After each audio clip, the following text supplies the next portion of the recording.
Well, it is 2 o'clock Eastern, so I will turn it over to you, Michael. I'm going to stop sharing my screen. Okay, thanks, Aaron.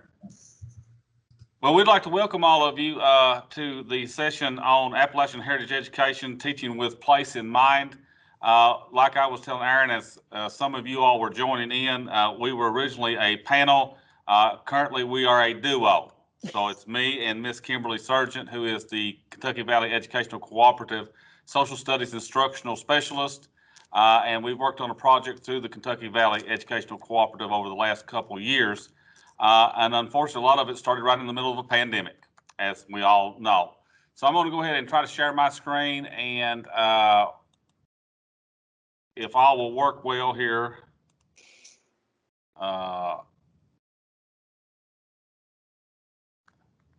Is everybody getting that? Not yet. Not yet. Well, do you see it now? No. Let me go back. Let me see if The good thing we have Aaron close by. Let's see if I can. Aha. Oh, can you see it now? We can see it now. Yes. Okay. So basically what I've already told you is exactly what you see in front of you now. That's our opening slide, and I'll go ahead and move on because we've got a lot to try to cover, and an hour and 15 minutes doesn't hardly seem like a lot of time sometimes. So we started out with this little quote that came from a way forward that Dr. Hawkins had placed when we started this project, or a couple years before.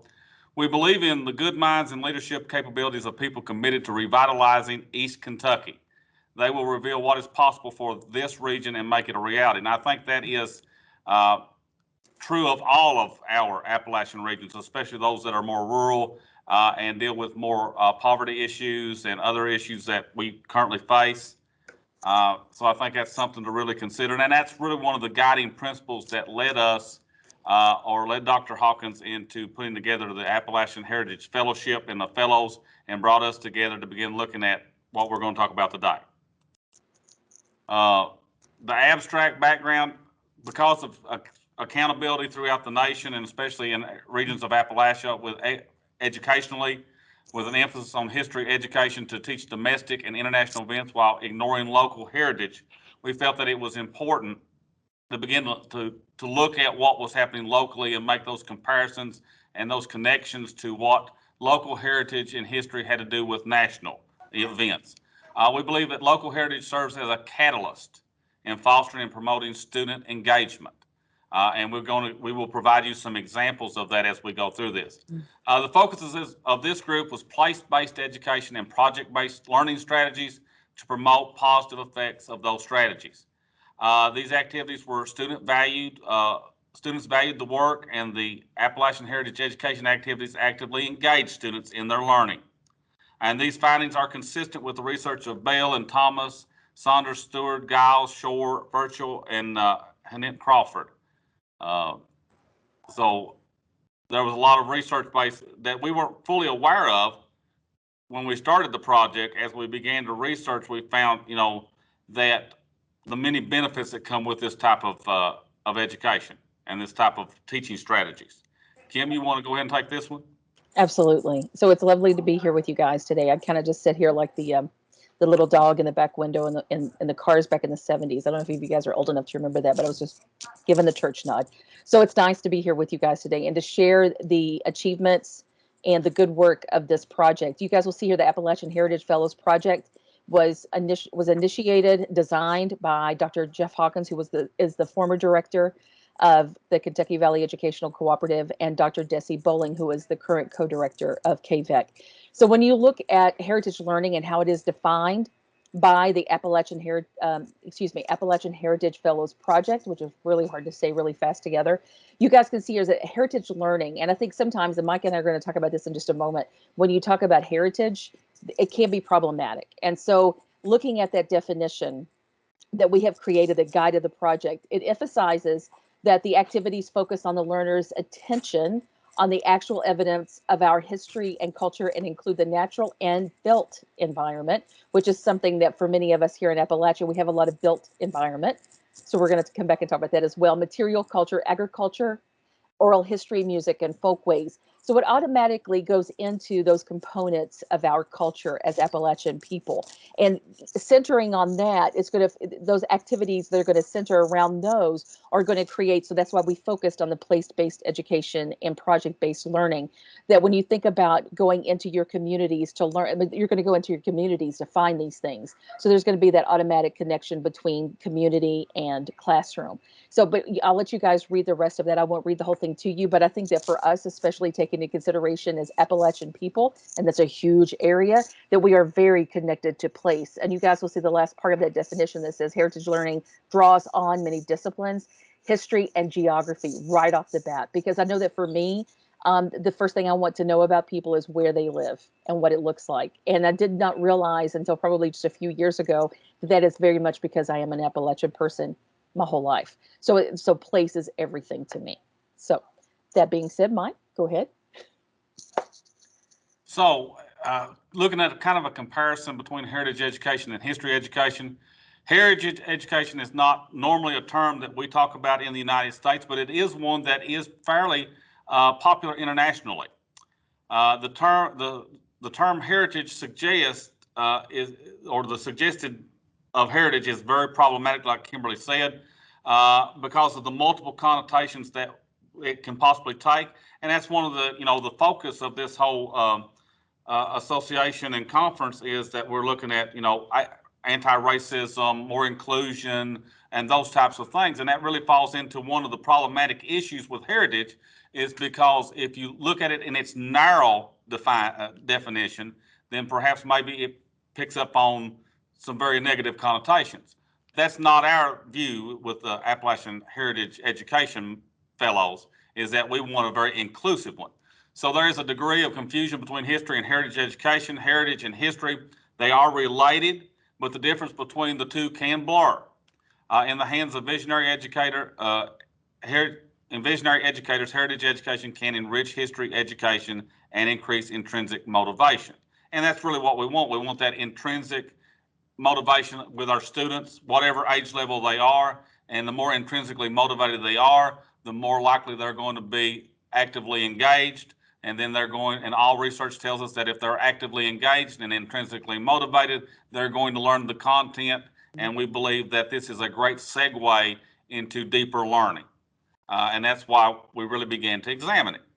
And I think one thing too, when you look at heritage, I think you have to look at intent. And that's one thing that we're going to talk about a little bit on the next slide. Van Sledwright goes into a great deal of discussion about this, in one of his books. But I think you have to really look at the idea of the intent. If the intent of the heritage is to recognize, as we say, and as Mike just said, within this project, we said our intent was to recognize all cultures, all voices within our heritage, to bring all of those forward. But if the intent of the heritage is to recognize a singular group, then I think that is where that problematic notion becomes much more evident. And on this page, the second bullet is the one we want to start with, because the first one is a repeat of the previous page. The goal of heritage is principally to use the past as a legacy and inheritance, to spark faith, enhance identity, and create a sense of pleasure and joy of being who we are. And that's from Van der Ark, 2020 new book. And it's just really, that's the whole purpose. We want people, I think if we, as Appalachians, we're proud of who we are and where we're from. And sometimes, as Dr. Jeff Hawkins said for a lot of times, was that we need to tell our story. We've always allowed somebody else to tell it. And I think that by tying our individuals as using our local heritage as a starting point to build out into the domestic and the international history is a great starting point, because what two of our examples will show is that our students in southeastern Kentucky did that, and they began to connect to all over the world. And it took what was this life between the narrow sky between the mountains. They got to see the whole horizon. They got to see that there's a big world out there and made those connections. So Appalachian Heritage Education is a focus to examine the inclusive culture of all Appalachians. We don't want to exclude anybody because every group, every individual that has lived in an Appalachian region, especially in ours, has made a contribution. They have made us better. And what we hope to do with that is, one part of this was that this is Appalachian Heritage Education. But we think that we know that you can do this with any community because between project-based and place-based learning is relevant everywhere you go. And by tying individuals, students, adolescents, adults to their locale, and they're making analysis and asking questions about where they live and why, how events impacted them, it really ties them in because they value it. And as they begin to value that, then they begin to value the larger story that is behind all of that. So heritage education, it's based upon collective memories that serve as a reservoir of content and events that describe a specific region's progress through time. That's lofty, but we want our students, and in many cases, our teachers, as they begin the process of asking the questions, formulating the questions, researching the answers, we know that they're going to find more questions, or more questions are going to evolve. And that's what we hope, because that's the inquiry-based model that we hope that everybody will take through this process. It makes the history real. Stories, memories, other artifacts of the past that are synchronized and shared among members of a particular ethnic, national, or religious group. That's a major part of heritage. And looking at those different heritages, those different artifacts from different groups of individuals. Their different perspectives of the same event, and that's very valuable. And something that our kids found as they were going through these type of projects was that just a different, how each individual or each group looked at the same thing differently. And that is so powerful. Heritage education provides the opportunity for students to create connections among local and regional events, compare them critically, nationally with world events. Heritage joined the collective memories of people, generally regarded as members of the dominant group, gives cohesiveness, identity, and sense of belonging to those inhabitants based on oral history, written history, architecture, and traumatic events. And the part in there that the dominant group, that is a definition from Levy in 2015. Well, that was one that is one of the definitions of heritage education. That's not the one per se that we look at, because we don't want it to be a dominant. We want it to be all groups that are actively participating within our classrooms, because our classrooms are no longer homogenous groups as they once were in rural areas. We have that influx of different nationalities and different cultures and different ethnic groups, and we want to be inclusive of all of those. And one thing, Mike, to go along with that, and I think that this is so important, and later I'm going to talk about this when we talk about equity and agency, is that just as Mike said, while we have a brief time in there that there was a dominant group, I think we have to realize there very much was a time, especially in Appalachian Kentucky, when we were very diverse, and then we go to not so diverse, back into diverse again. So I think it's so important to bring those stories of long ago in to connect those students that are in our classrooms now.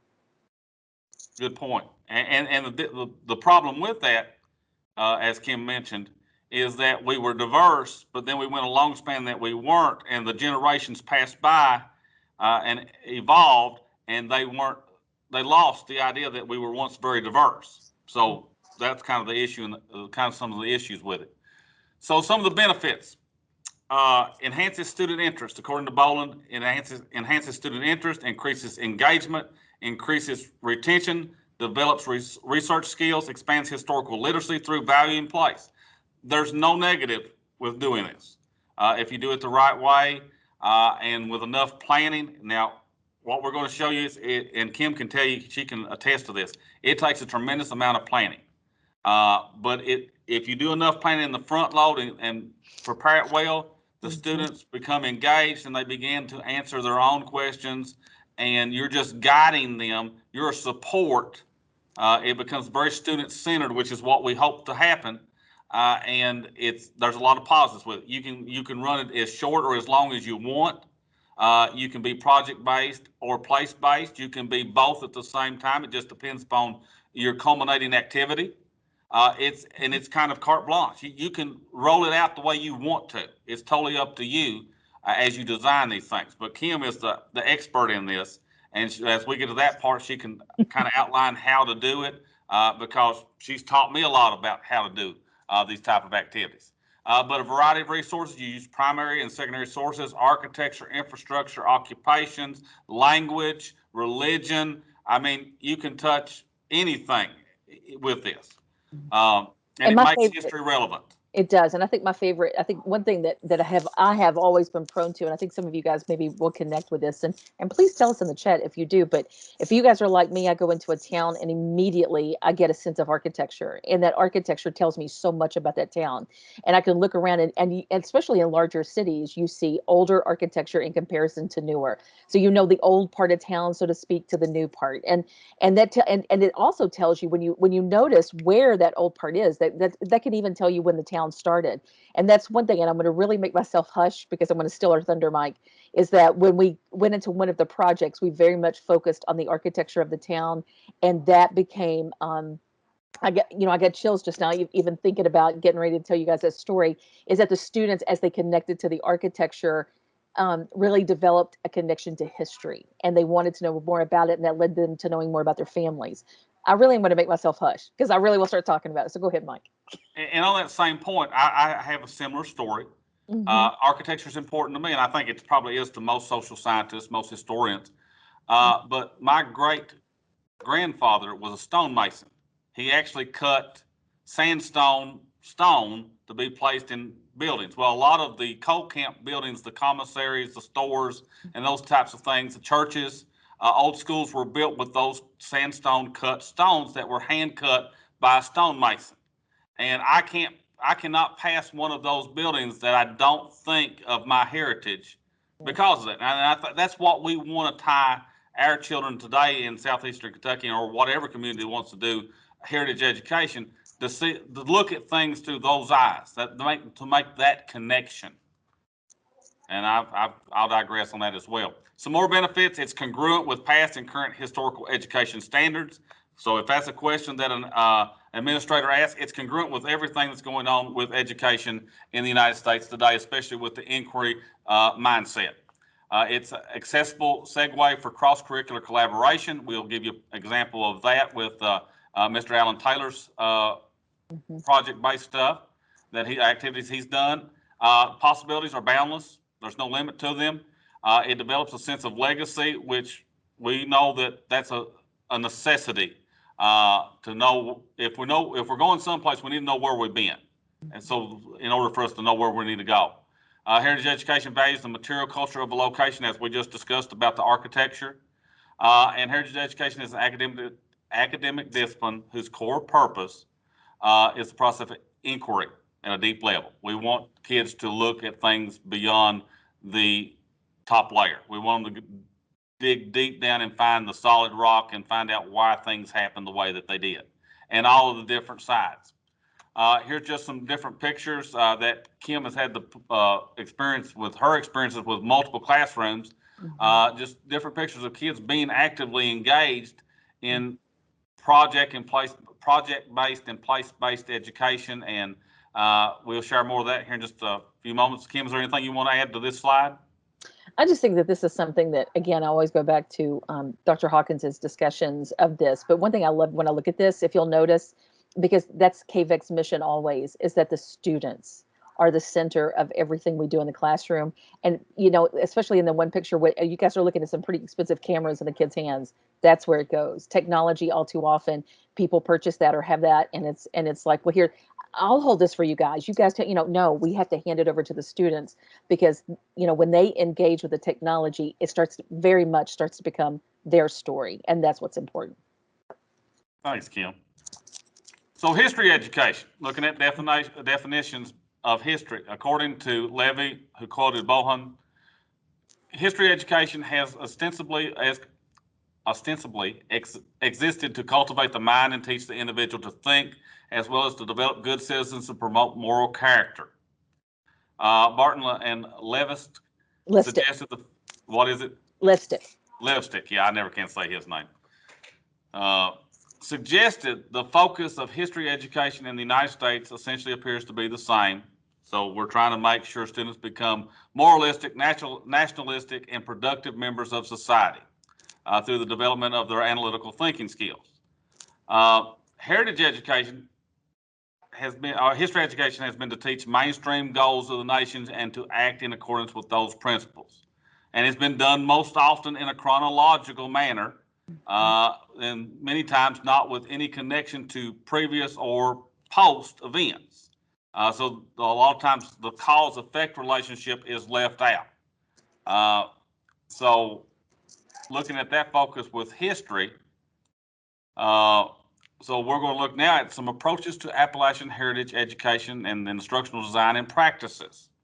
Because we want our teachers and our students to move beyond just, yes, we want them to be moralistic and we want them to be proud of where they're from and proud of the nation that they live in and all those types of things. But we also want them to be change makers.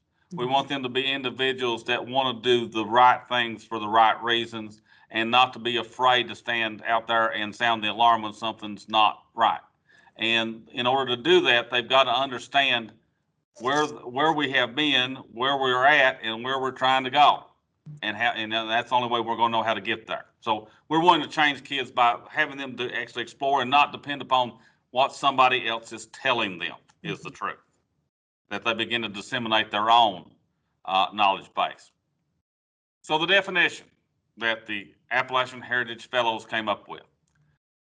Appalachian Heritage Education is the academic discipline that focuses on designing curricula to utilize local history, to connect students to their community's history and traditions, to awaken civic engagement and participation as they are inspired to take action to address the social, economic, and political challenges our communities face.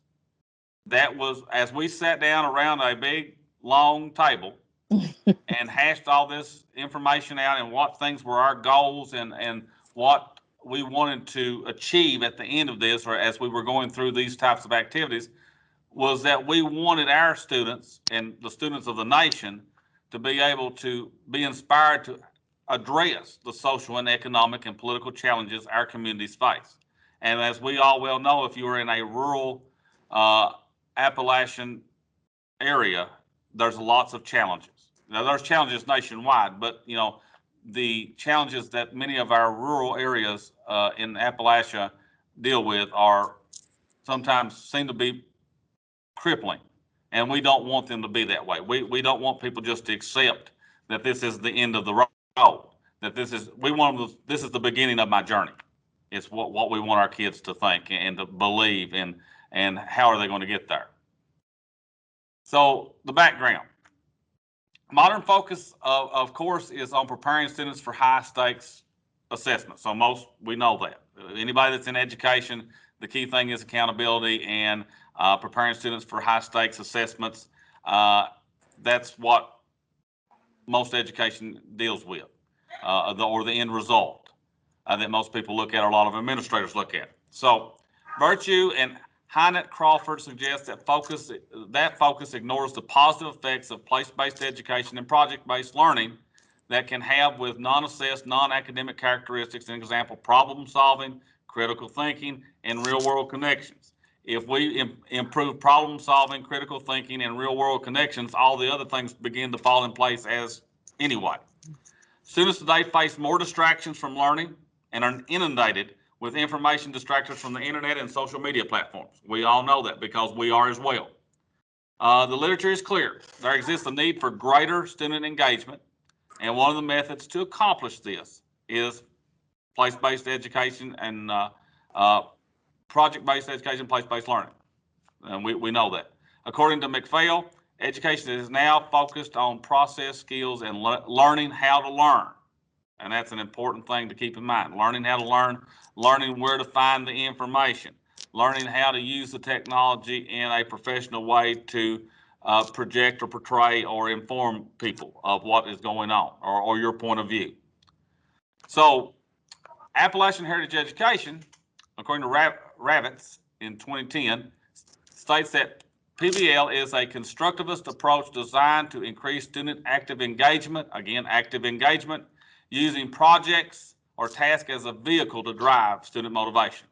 And because there's that motivation, the more motivated they become, the more effective the platform for students to be able to demonstrate what they have learned. And that's the key at the end of the day with anything in teaching and learning is we want to know at the end of the day what people have learned. And in the process, we as adults who are sometimes guiding the process learn tremendous amounts also, and that we should be lifelong learners. Appalachian Heritage Education focus was to promote PBE and PBL strategies, utilizing local communities' heritage to elicit deeper inquiry and analysis actively engage students with living content. And that's a lot to say, but we want to look at the living stuff, the stuff that is current, the stuff that is relevant in their daily lives.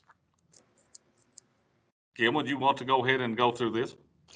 What you're looking at here are a list of most of the fellows. We have one person who was there to represent the community, but Mr. Alan Taylor from Owsley County, who was the farm ag teacher there, and you're going to see him in just a moment. We have Mrs. Sabrina Bennett, who is a fifth grade teacher, a fourth and fifth grade teacher at Jenkins Elementary, teaching social studies, and I think the other thing is science. And then, of course, you know, Dr. Melton all too well at the moment. That's awesome. And then I was the KVEC staff member that worked with this. Obviously, with social studies education, many times what we talk about are problem-based or place-based. So, you know, and especially because much of the work that I did for about a year and a half before the Appalachian Heritage Fellows were constructed or convened, we like to say, right, Mike? Before we were convened, then, you know, a lot of that work that I did was very much in place-based. And so these are some of the fellows you're going to hear from today. Okay. So instructional approaches. If we look at the left side, it's project-based learning and how it differs.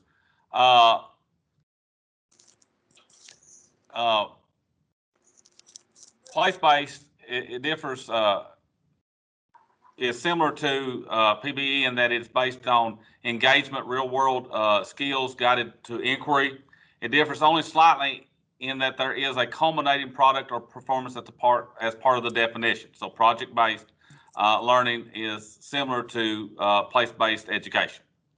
And I think like Mike said, and I'm sorry about that, Mike, just jumping in there, but just like he said, it's the final project that really kind of indicates what the beauty of it now, though, is that what we're seeing more and more, especially because both of them are inquiry based, is that now what we're starting to see, especially when you look at the IDM model that we're going to talk about later, the inquiry design model, is that very much the expectation and the hope of an IDM is that you end with a taking action component. So the beauty of PBL and PBE now is that they are blending and almost merging completely together. So if you're doing one, you're almost doing the other. I think a lot of times it's the topic involved now that really is the difference there. And you're going to see that today.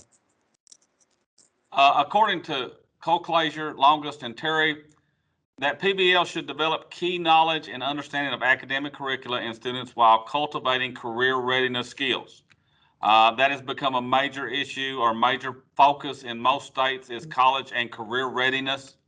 And this is one of the strategies or instructional approaches that leads to those type of career readiness skills and also emotional intelligence, social skills that are very important because you're having to interact with other individuals, learn how to interview individuals, take pictures, build relationships, which are all we know very important, especially in a post-pandemic world that we're going to face in the next year, next few months, but definitely in the next year.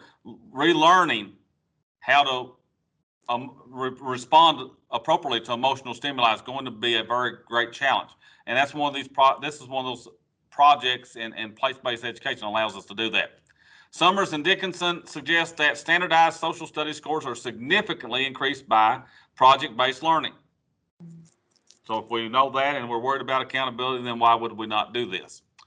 And of course, this doesn't have to be, these are not approaches that have to be used every single day. They don't replace traditional instruction. They don't, or traditional strategies. They're just a resource in addition to what we're already doing that makes learning more fun and more enriching, develops learning to a deeper level. So place-based education utilizes local heritage, culture, environment, topography, economic activities, and events to enhance the study of language, math, history, social studies, science, and other subjects.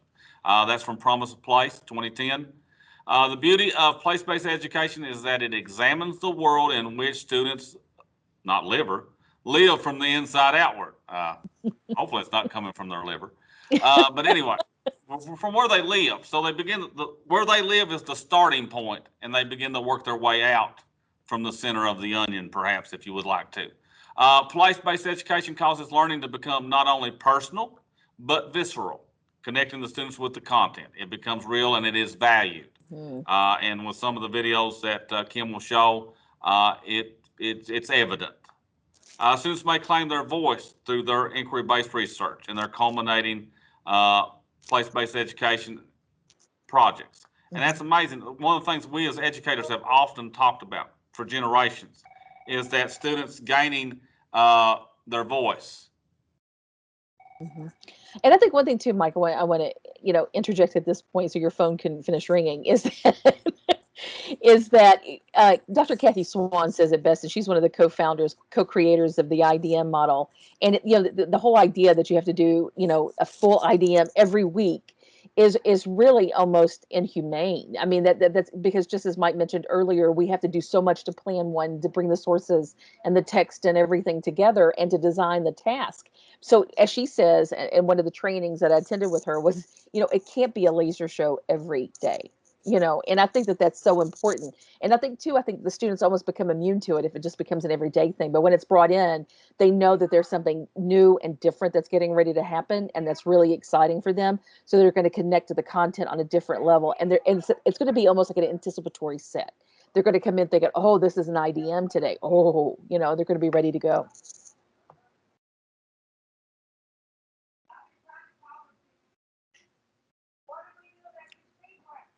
So when we look at this, and I think we've talked about this so much, we don't really have to kind of go into this one too much. This is just more of the literature to support the work that we have engaged with this. When you think, especially, and I don't think you can talk about place-based and not talk about David Sobel. And so we've just kind of used some of this to support the work that we've done. I think it's so important to realize, just as I mentioned earlier, that PBL and PBE very much are merging. So in that respect, and especially the fact that they're connecting to inquiry, as so many states now, as they adopt new standards, particularly in social studies, are going into an inquiry-based model. So this actually gives teachers a protocol. It gives them a platform to work from and to plan from. And that's what teachers need now, especially in what is a current pandemic and post-pandemic world, because our classrooms, let's say this out loud, these classrooms now are going to look very different. Well, and as a very good friend of mine here at KVEC, Jennifer Carroll says, never waste a good crisis. So one thing that we have learned out of this crisis is that we do have those students who will excel in a hybrid or a virtual model. So, that's going to be a component that we can't just go back into the classroom and go back to the old practices. And, taking that in consideration, when you look at PBE and PBL and the literature that supports it, why would we? So let's engage in that inquiry and take it to another level, and let's bring the community back into the classroom. And I'm going to talk more about that later.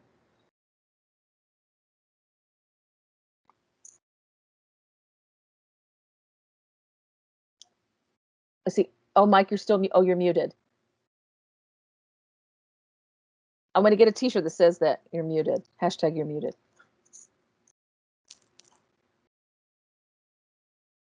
Uh-oh. Okay, you're still muted. Is it not wanting to work with you?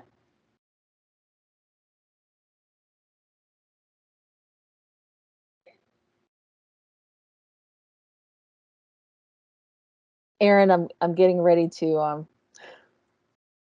Okay, am I back with you now? Yes. Okay. I had to do a little bit of trickery here. Let's see.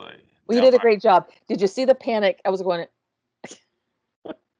Okay, let me back it up a little bit. Okay, here we go. Can we hear me now? Yes. Are we seeing my screen? Okay. Nothing like the virtual world. You've got to be able to adapt, overcome, and improvise quickly. So for several years through KVEC, I was able to get some grants, and we did some documentary work, some podcast type things or activities with students, and kind of led them through the process Then this kind of led into what Dr. Hawkins envisioned. And so here's some examples. Place with Piling Up Stones, a collection of mountain memories, a student documentary. I'm going to click on that in just a second and kind of give you just a brief view of some of the things that we did with it. And you can find it on YouTube. Just type in Piling Up Stones. You can watch the entirety of it if you would like to. But placing ownership and responsibility in the hands of students is powerful. They find their voice. They get their legs under them a little bit in an adult world, and it doesn't matter whether you're doing it with fourth graders or if you're doing it with 12th graders, because this takes them out of their comfort zone. This is something new. It's something that they've never done before, and it makes them more actively engaged. You know, you're going to have fear. They're going to have apprehension when they first start it. You're going to have to do a lot to prepare them and get them ready for it. But the more you do it, more preparation you do in the beginning, it's amazing how our kids are very equipped to be able to do great things if we allow them, just like Kim said a few minutes ago. We've got to give them the resources to do it and quit trying to hold on to it for them. So I'll do this for, well, we need them to do it. So teaching students to build relationships with both peers and the real world is vital. Teaching students to formulate their own questions and to research to find their answers leads to more in-depth questions. Thus, then they've got to search and try to find more answers. So let me see if this will work here. We'll try this. And hopefully you can. Is there sound to it, Mike? Can you hear it? No. Oh, Mike, are you on a PC? Yeah, I'm on PC. Did you, when you went to share, did you click the button to share audio? I probably did not. It's up in the, like the left-hand corner of the share tray. Let me stop this and take it back. Yeah, try sharing it again. It should work. We'll try it again. Now, where's that button? Oh, let's see. Share sound. When you select share, when you hit the share content,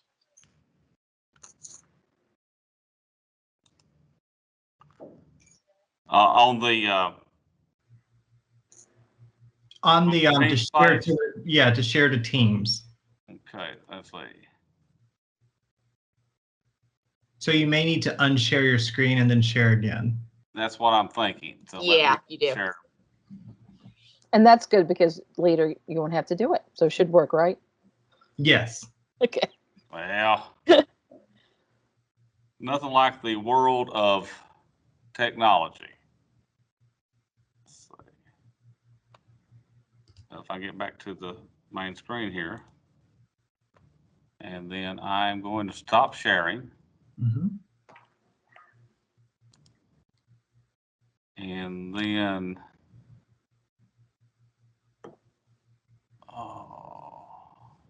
and I'm not finding it. I'm on the three dots. Hit your share content tray. Okay. Share And then content. when it opens up your options, do you see? Include computer sound. Yes, Got it's that. Okay, we're good to go again. Awesome. We're all learning. So I never had done that before. So let's try again. Thanks for bearing with me. Service and perseverance that is often forgotten. It's not showing on the screen. It's not. Dating back to the early 1960s. This region has been unfairly viewed in a negative let's light. scrap that. Focused only on the problems and challenges of the. Probably because it's not embedded in the. It's a link and not embedded in the PowerPoint would be my guess. Yeah. If I was we can make it, with the presentation, we can probably make the link available. Yeah, I think so. So that's fine. Okay, that makes me sad because I have 3 links to share later. If you want to share it back to your your computer screen and presentation, it should bring us back because we're just seeing the MM right now. Yeah, I'm getting ready to try to reshare here. Okay, are we back now? Yeah, and you might want to try it again just to see if you've shared your entire screen versus just the Google Chrome. It might work. So if you click on it, I've clicked on it. Seems like we're still having an issue. Apologies for that. So we will, maybe Mike at the end, we can, we'll move on, and then maybe at the end we can go back, we can go in and just share the videos. We can do that, and that'll be fun. So viewing heritage and history, utilizing existing technology to explore the heritage and inclusive culture of Appalachian heritage activates student engagement. Again, going back to, we realized, and this is maybe not a great example because we just really messed up on a lot of our technology, but that's part of the learning process, and that's real world. We didn't get overly flustered, we just moved on. And next time we'll know maybe how to better fix that. That's important. Yeah. And teaching our kids to understand that that's a great part of this process is the problem solving part of the strategy, that things are going to happen. Sometimes you just got to move on, and and all groups of people deal with that, and that's a really valuable part of this. Beginning to learn how to solve your own problems or the things that come up. So Alan Taylor, who's one of our participants, and I wish he may be on here around 3 o'clock. He had a class from 2 to 2:45 today. But he's the ASA County FFA teacher. To kind of give you a little background, he's been basically everything at one time or another in ASA County. He ended his career the first time as a principal. Then he retired, but then he came back, and now he is the FFA teacher at ASA County and does a tremendous job. Here is some scenes of them doing an old-fashioned stir-off with sugarcane to make molasses. And this is something that he did every single year, organized and did every single year, except when you're in the middle of a pandemic and you have to social distance. We don't do these things as much as we used to. But amazingly, it was something that tied these students and the whole community back to the heritage of when people did this every year. And we've got areas in Letcher County, Kentucky that I've been to stir-offs and participated in them. I've actually done them with actually a horse turning or a mule turning the stir to be able to mash out the pulp out of the sugar cane to be able to make the molasses. But a real, project-based type learning activity that got kids actively involved in a very rural community that does a lot of these farming type activities, a lot of agriculture. Another notable Alan Taylor project-based learning activity, hog killing. Now, you won't probably find many other FFA groups throughout the United States that still do this, but he brought them to the process. And this was a connected cross-curriculum design because it involved the science classes and also his FFA classes. For many years, he's integrated the slaughtering of a hog into the year, and then the fall of the year in collaboration with the ASA County High School science classes. The students learned the anatomy of a hog, which we all know is very similar to that of a human being, as well as the proper butchering techniques and food storage principles that go along with that while teaching the anatomy of the hog. The activity became so popular that the roasting of the butchered hog became the main entree at the ASA County FFA Awards program. And once they began to actually roast the hog and have the hog roasting, then it's amazing that the participation and attendance of the FFA Awards program increased significantly. But it's something that between the science and the FFA activities and lessons, it really got the students involved and engaged. They were looking at the same event from multiple perspectives and learning the different aspects that go along with that, both intellectually and career-wise. So that's the beauty of it. And of course, here's another link. Of course, we can't. I'm pretty sure I can't show the link. So we're not going to try that again. So we're going to move on. But if you want to go and see it on Facebook, the Owsley County FFA page on Facebook. And they've got a really nice, what this link is, it's a TikTok video, but it shows you The students working on the farm and doing different activities. They do everything from carpentry to plowing the fields, running a tractor, all those types of things, which are real world activities. And it's teaching our kids not only to be inquisitive about intellectual pursuits, but also involving them in developing a work ethic. And that they see the end project when they finish. You know, you plant a garden or crops in the spring.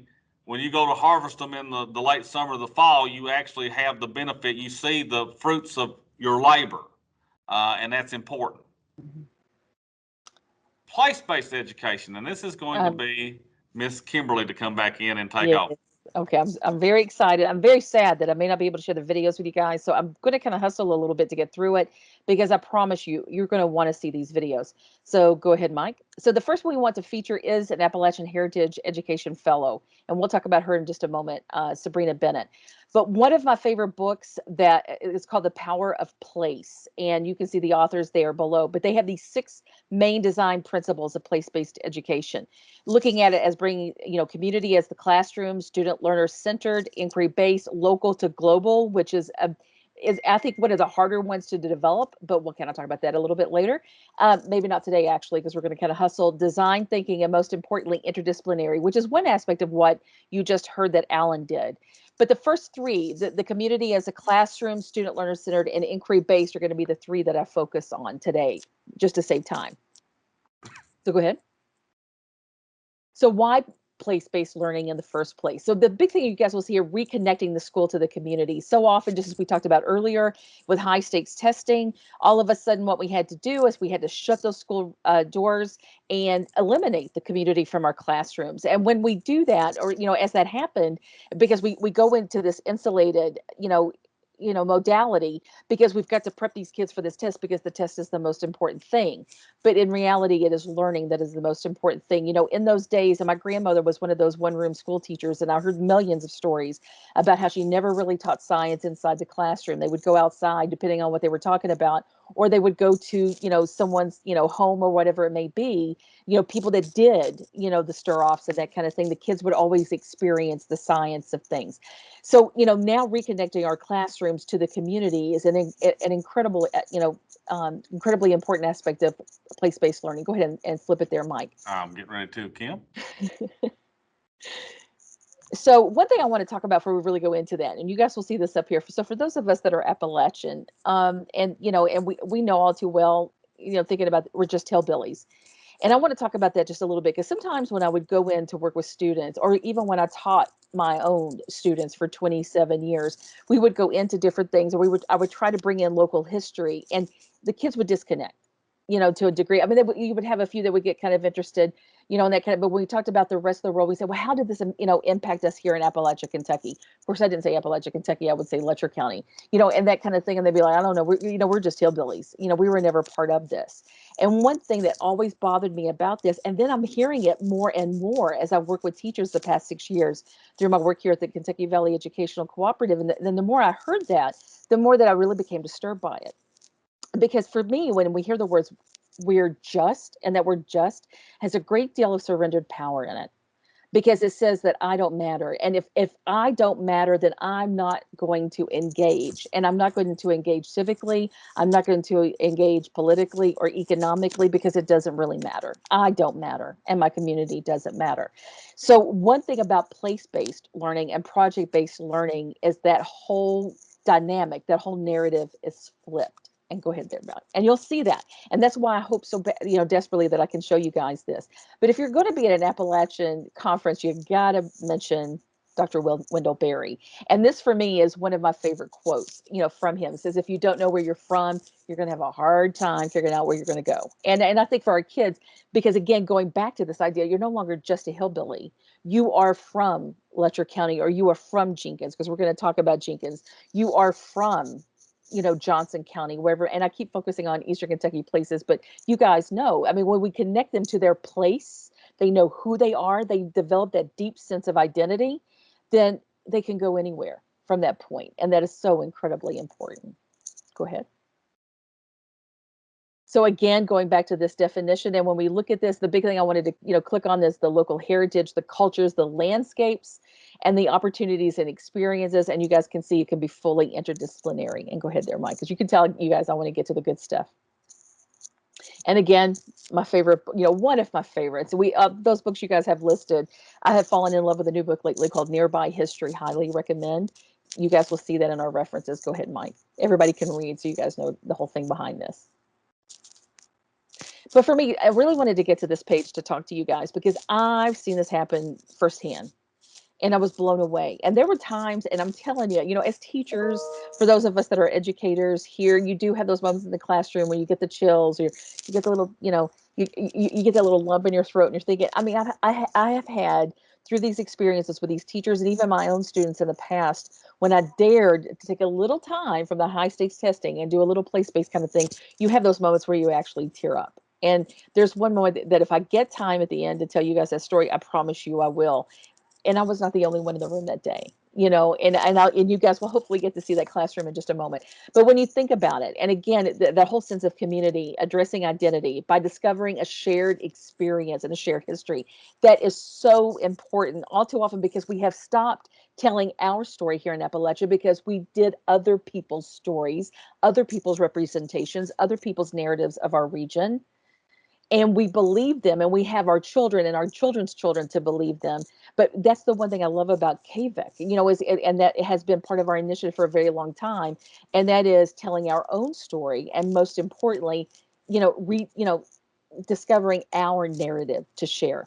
So then we get into that also, we talk about that whole idea of equity, because we are going into our communities, because we're going, and when it's student centered, when it's learner centered, then every voice matters. Every student is given a voice, and most importantly, every student's voice is recognized, but also their choice is recognized. And again, that's all about empowerment, and empowerment is equity. Very often leads to that. And then when you think about agency, once you get that sense of identity and you get that sense of, I can do this just like anybody else can, and you get that whole thing rolling, that when that train starts on that track, agency becomes, and again, that goes back to the moment where we all had a little tear in our eye. You get this whole idea of agency because students now want to take the initiative. They're going to move from this passive nature to very much, as I've got here, a purposeful action. Go ahead, Mike. Yeah, I'm hustling. So the first example that we're going to look at is going to be one of our fellows, Sabrina Bennett, and that's connecting the classroom to the community. And you guys are going to kind of see how this happens. So go ahead there, Mike.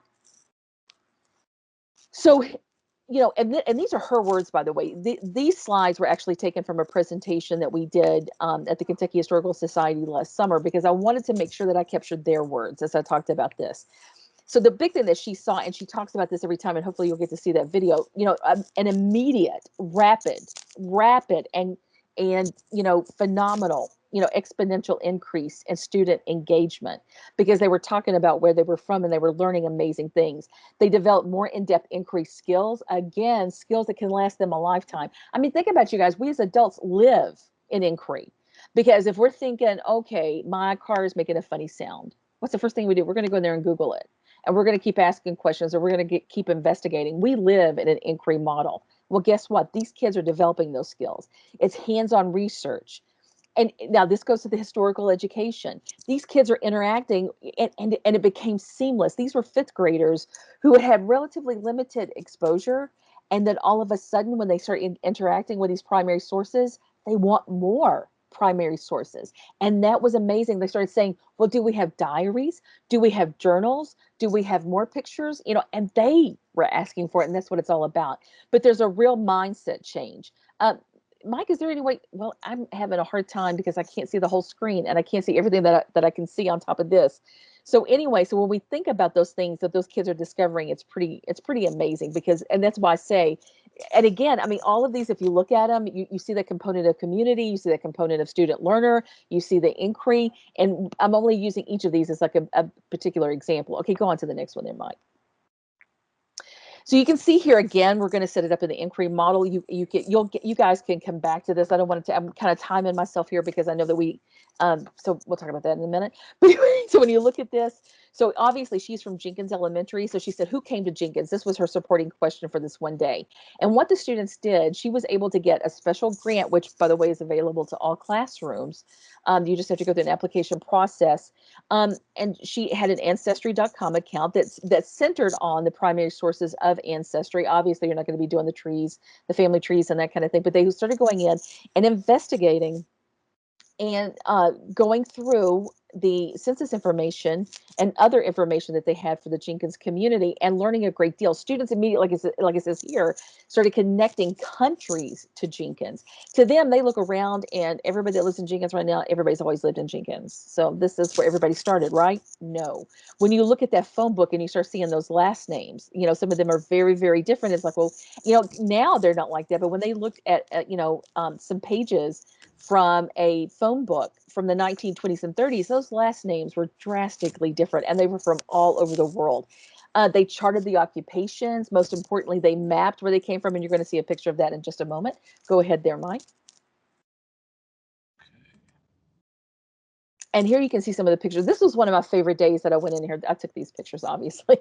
So you can hear students are actually mapping the immigration routes. And you can see, I want you guys to look there at Europe, that you guys can see in the upper right-hand corner. There's lots of arrows coming from Europe and coming here, but you'll actually see a little bit later in one of the shots, there's Africa, and hopefully, like I said, we're going to be able to show you guys that video later. But as you see here, the students actually kept personal research journals. They were recording the information. That's what we do as historians. Go ahead there, Mike. So again, those historical skills, thinking, reading, and writing like a historian. This part was really fun for me. You guys will see that lovely woman on the bottom part of your screen there. That's Mrs. Greer. She actually runs the Cole Museum, or she is the tour guide and the manager. She monitors. She's everything to the Cole Museum, and the kids. And again, and here's the sad part of the story. These kids were really revving up this investigation, this inquiry. They felt like historians. They felt like private investigators and everything. And COVID. And Miss Greer, they were going to go down one day, and they had to reschedule that 3 times because of weather. And just as they were getting ready to go to her classroom, I would go to the Cole Museum to meet her and to hear the stories, COVID, and we had the full and total shutdown. So what ended up happening is I went up there, I had already gone there to visit her and done some interviews. So I shared those interviews that we had done with her with the kids. And so they got to watch those interviews and learn and she had some really wonderful stories about the coal industry there in Jenkins, because that's pretty much what drove much of the advancement and the development of the city. Go ahead there, Mike. But you guys will also see too, one thing, I love this part of the story, and I don't know if we get to, let's just skip the video for right now, Mike, and we'll come back and try to watch it. But anyway, one thing that was great is that as they started studying Jenkins, because Jenkins has a very deep and very proud history, especially amongst its older citizens. Miss Bennett said as she was teaching, sometimes people would bring things in and they would bring her a big plastic, like a shopping bag in, and said, here, please share these with your kids. We want them to know the story of our community. Okay, now I'm almost going to tear up. But they would bring it in, please, and they had report cards. I mean, these kids learned what historical artifacts look like. They learned that like a report card is a primary source, and we talked about why it's a primary source. There was this one people in their community that recorded all of these events for a really long time, recorded who was there, like especially at certain gatherings, because they used to have certain celebrations. And these kids were like, oh my gosh, this place has been here a really long time. Okay, go ahead. But what I love about this is that it engages the learner, as it says right here, as students drive the learning. That was something that you'll see in this video. Miss Bennett is not from Jenkins originally, so she was learning right along with the kids, and they loved it. And it became almost like a game to stump her sometimes, to bring something in to amaze her, and they loved that. And when you think about it, also one thing again that you'll see in the video, the kids are talking about their town, and there was more they wanted to learn. So here's one thing: when learning becomes relevant, and this is something we have to remember in all things, when the learning becomes relevant to the students, the rigor goes to the roof. You can talk, there's a reason now that, our, pedagogical folks are talking about rigor and relevance. They go together. When the relevance is there, the rigor as I said just a moment ago, goes through the roof because the kids attach to the information that they want to, or to what you're learning, and then they want to learn more, and they're going to drive you. They're going to hold your feet to the fire as a teacher to do that. Go on to the next one there, Mike. And now to look at the student learner centered, and go ahead there. And we're going to be talking about now.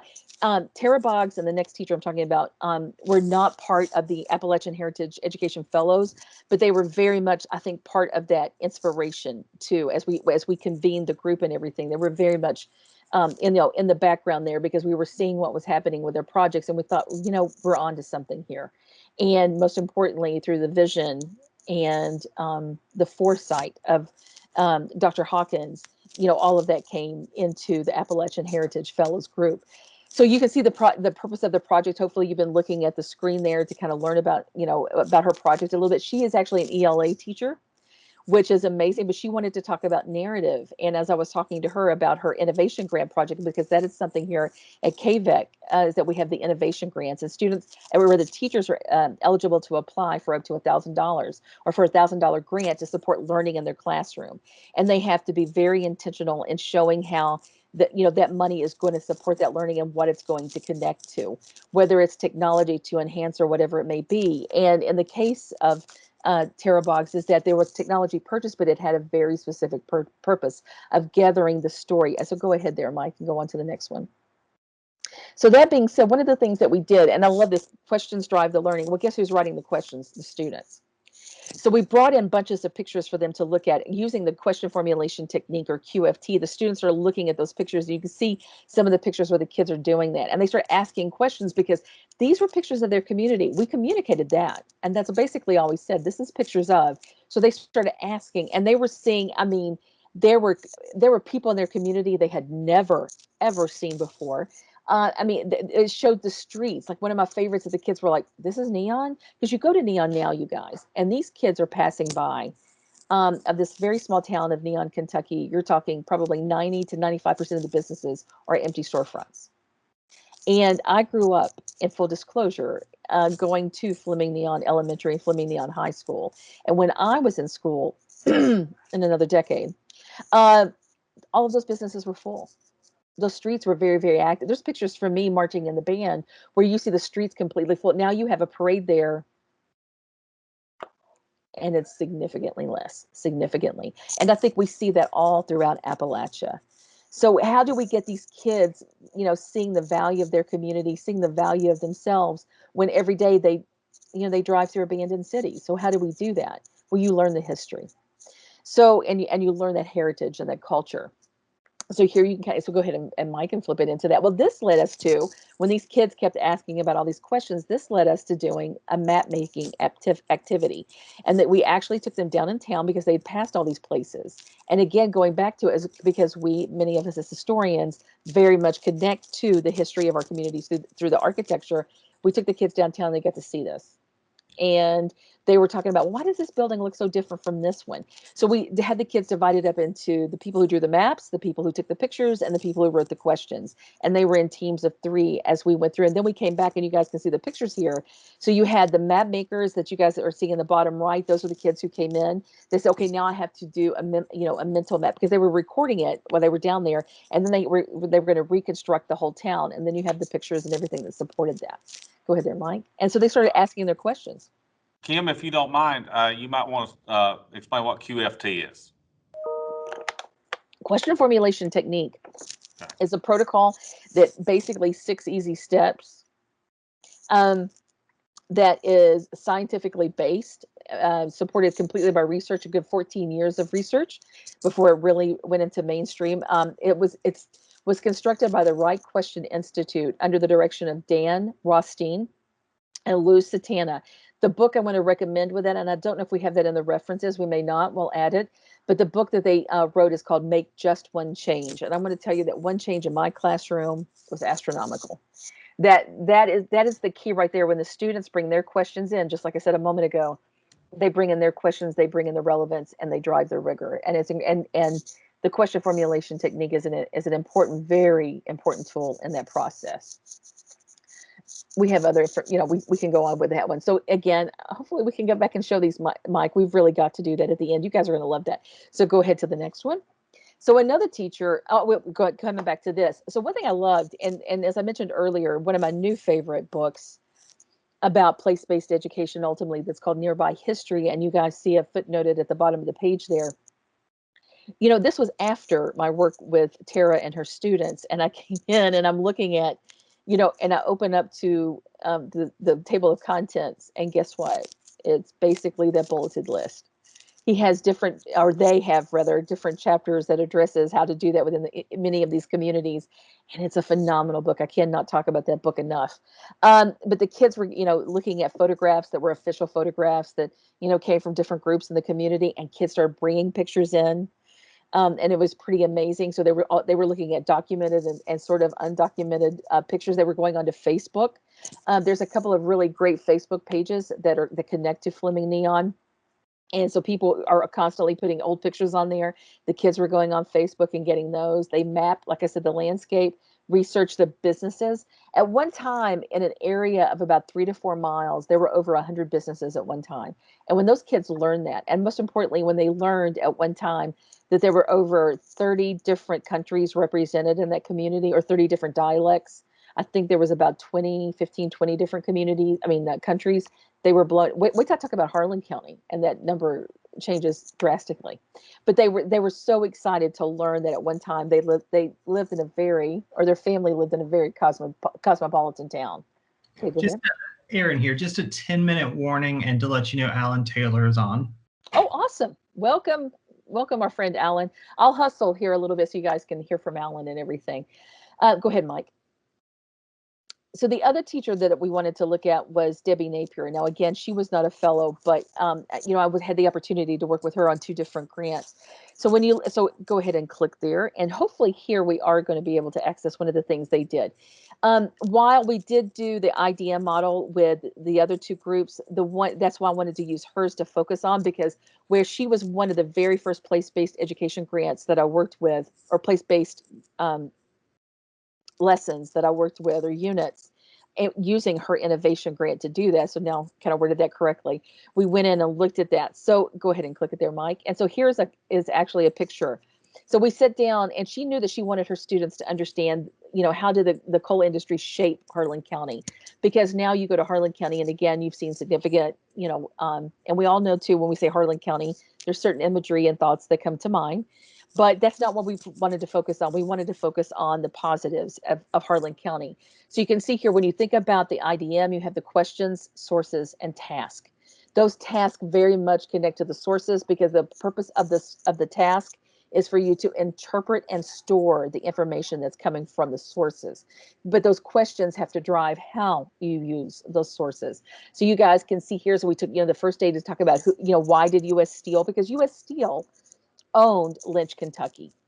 That's where Lynch, Kentucky came from, was U.S. Steel. They came in, purchased the land, and built what it ultimately becomes one of the first, if not the first, coal town in the world. So they come in, establish that.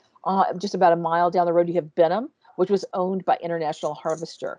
So when U.S. Steel built their train track, or established their railroad, trying to talk really fast, they stopped it just about a mile short of Benham, because they thought, well, if International Harvester wants their own railroad, you're going to have to finish building it. So, so you had that whole you had that competition between the 2 towns and everything. You have who came here to work, and that gave us a chance to really look at, at one time there were over 50 countries represented in this tiny town of Lynch and Benham, or these tiny towns. Over 50 countries. You had over 55 different dialects that were being spoken at any given time. At one time, there were nearly 100,000 people that lived in Harlan County in the 1920s and 30s. One of the sources that they were working with, go ahead and go through this one, Mike, because I can talk about this while you do that. Okay. They took these sources and they actually interpreted those and created something out of it.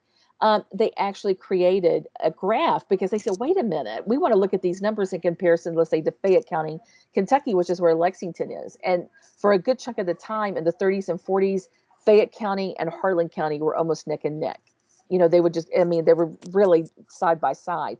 And that amazed them that we had that many people living here and that kind of thing happened. But you can see they had access to the Southeast Community College archives, which are the archives to go there to look at the coal mining industry, most importantly, coal mining history here in southeastern Kentucky. They went to local museums. They went to Portal 31, so they were able to go inside a mine that has now been turned into a museum. Go ahead, Mike.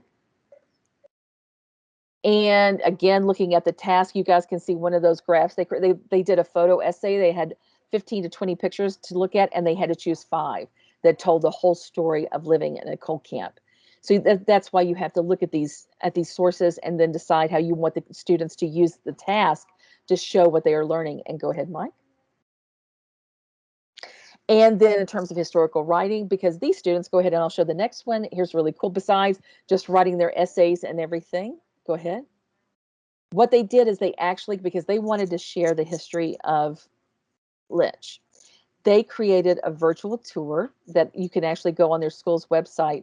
And hopefully I can't begin to tell you guys how really and truly that if you're able to go into these links later. So Mike, if probably what we need to do is probably share these links in some way. They're going to be inside the PowerPoint, which I know is going to be shared, but as Aaron mentioned earlier, we're going to find a way to share all these links with you guys. You need to go to Ross Point Elementary. This is where Debbie Napier, this is the teacher who did this project that you would see her. This is actually the address to go to if you want to see the virtual tour. The beauty of the virtual tour, not only do you, it's 3D, or 360 rather, not 3D. That would be great if it were 3D. You would physically be there practically.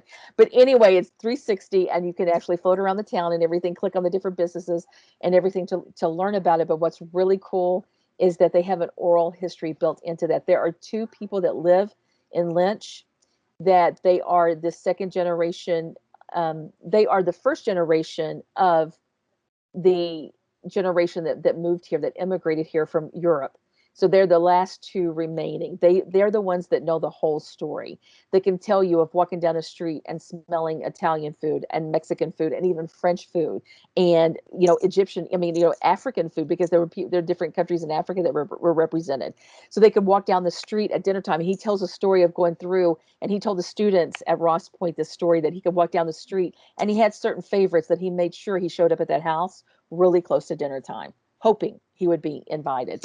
So go ahead and go on to the next one there. So and so they have oral histories built into the different aspects of the town as you go through the virtual tour. And that's one, Mike, that I really hope that we get to share. And I see someone has posted something in the link there. And go ahead, Mike, and go on to the next one.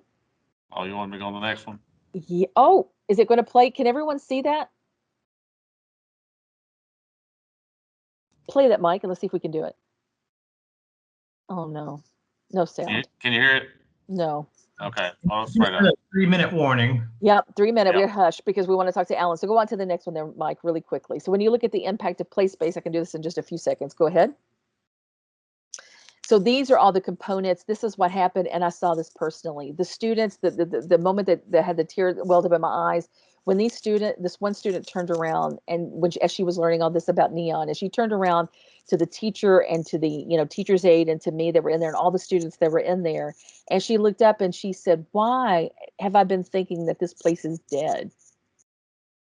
And, you know, she said all this time, when in reality, she said, "We're here, so it's not dead." You know, and that meant everything. And they wanted to, again, COVID prevented them from doing this. They wanted to create a museum and have people to connect and come there and see the artifacts and everything else. So these are all the ways, and it is I can't say enough about place-based education and how I see it change a classroom, but most importantly, how I see, go ahead and click it, Mike, because I think I have it at the end there. There's, no, it's just that part. That you see these students going from saying we're just hillbillies to we are from Neon, we are from Jenkins, we are from Harlan County. So it is an incredible moment to see that transformation. Hello, Brother Alan, welcome. Uh-oh. I got you. I finally found the unmute button. I'm a Google type guy, and I have a little trouble with Microsoft occasionally. Can you hear me now? Yes, we can hear you. We can hear you. Well, thank you. Are there particular questions you want me to speak about, Kim? I'm sorry, I've had a Well, busy day today. No, we completely understand. I think if you could just tell us really quickly about how it impacts your classroom when the community comes into it, I think that would be awesome. Okay. Here at Owsley County High School, by the way, I'm the best ag teacher here. In fact, I'm the only one that has no bearing on it whatsoever. Our agriculture program integrates quite a bit of educational activities with other disciplines. All of them actually connect, all of mine actually connect to a lot of our older people who have an excellent idea of history of this county, this whole area, and who are, like myself, they're proud hillbillies from Eastern Kentucky. We have gotten into several building projects where a lot of the older gentlemen and ladies have come in and actually assisted us with building. We actually slaughter some hogs, which the old timers really love that. The kids, most of them do. A few every now and then, not really happy about it. Make vegetarians out of some of them. We make sorghum the old way. Yes. I don't have a mule now, by the way. We do have a tractor. We made that concession because it just takes too long with a mule, and I don't want any of those kids to do like I did when I was little and split their brains out on that pole that comes around. But we do make we do make molasses or sorghum, and we get to explain to them the chemical processes that the heat brings on to the cane juice. And they to actually taste the finished product, and they have pride in what they've done. Yes. The same way with butchering a hog, we bring all the science classes out. We will actually lay the entrails of the hog out. I will point out the digestive system from beginning to end, respiratory system, circulatory system the best I can. Yes. Health people come out. We even show them the arteries that feed the heart. Show them where the blood clots can get in there and stop them up. Like it isn't it. Well, I was going to ask you, Alan, isn't it amazing though that once the community starts coming into that classroom, isn't it amazing how you see these kids start to learn the history of their community through doing activities like this? Absolutely, absolutely. It's amazing at the interest that's generated from this, and it's amazing also, having been a former principal, it's amazing to see how the test scores benefit from this. I mean, really, literally. It's I can see both sides of it, having been an administrator and a teacher too. But both sides are actually interested in our kids. We naturally want our test scores to be up there. We want them to learn what's beneficial to them. We want them to be successful in life. Yes. If we can contribute to the whole child, the whole adult. Yes. And place-based education, heritage education, has a huge part, especially with kids who have traditionally been looked down upon. I hate to say it that way, but that's basically what it is. And who have basically taken upon themselves, say, well, that's what I am. This is the best I can do.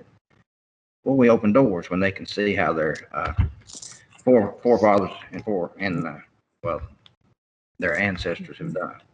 That's you know what, I think that's perfect, and I know, Aaron, that you're having to tell us that we have to end here. And Mike has put, if you guys would please in the chat that there's a Google Doc, but I might be the wrong link, and I'm going to do a different link here real quick. Okay.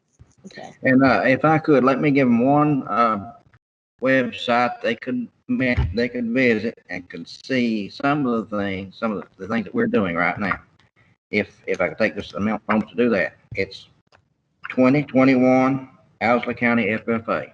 We have pictures on there what a lot of my kids are doing now, and I think they would enjoy seeing it. Yes. Is that the one on Facebook? Yes, ma'am. We shared it with them. Mike shared it with them. So great. Sure. Yes, they're all. So you guys, thank you so much. I think we're going to end on the words of Alan Taylor. I don't think it gets any better than that. I'm sorry we couldn't have all the teachers here with us today to talk about it. Sabrina wanted to be here with us, but you guys, please go in and watch those videos. I can't emphasize to you guys enough. I hate that technology interrupted that, because that's the most powerful stories. You hear the words of the students, and that's what you need to hear.